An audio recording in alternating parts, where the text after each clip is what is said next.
Miałeś kiedyś wrażenie, że twoje ogórki nagle przestały rosnąć lub wydały małe owoce? Dziś zdradzę ci niesamowicie prostą mieszankę, która nie tylko stymuluje wzrost, ale także wydłuża okres owocowania.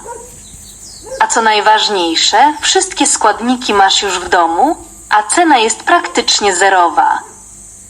Zanim zaczniemy, drodzy przyjaciele, zasubskrybujcie nasz kanał, to całkowicie darmowe, i naciśnijcie dzwoneczek, aby otrzymywać powiadomienia o każdym nowym filmie.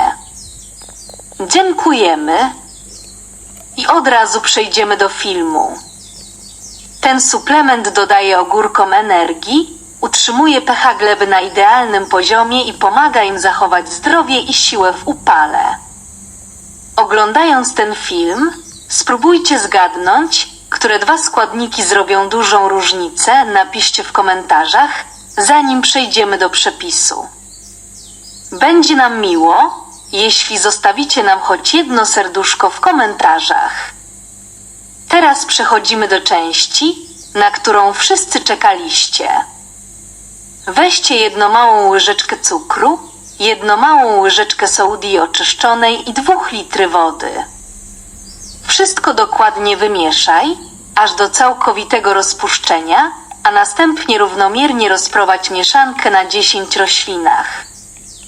Na koniec, w razie potrzeby, dodaj więcej czystej wody, aby lepiej rozprowadzić składniki odżywcze w glebie.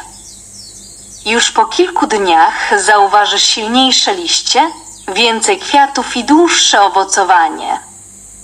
Drodzy przyjaciele, udostępnijcie ten film znajomym w mediach społecznościowych. Bardzo dziękuję.